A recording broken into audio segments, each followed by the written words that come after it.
গাছ লাগিয়ে যত্ন করি সুস্থ প্রজন্মের দেশ গড়ি এই স্লোগানকে সামনে রেখে শ্রীপুরের শিক্ষার্থীরা পেল 4000 গাছের চারা।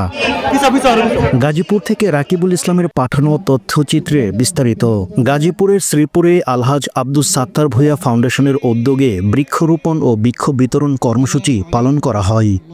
রবিবার 13 জুলাই সকালে উপজেলার বৈরাগীচালা উচ্চ বিদ্যালয় ফলদ গাছের চারা রোপণ করা হয়। পাশাপাশি বিভিন্ন মাদ্রাসা ও স্কুলের শিক্ষার্থীদের মধ্যে আমন, রূপালী ও কাটিমন জাতের 4000 আম গাছের চারা বিতরণ করা হয়।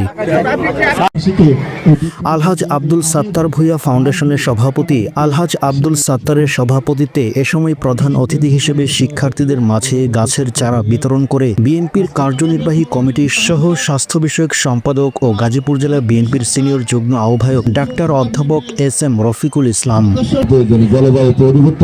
বৃক্ষরোপণ কর্মসূচির উদ্বোধন করেন শ্রীপুর উপজেলা বিএনপির আহ্বায়ক ও বৈরাগীচালা উচ্চ বিদ্যালয়ের সভাপতি আব্দুল মোতালেব।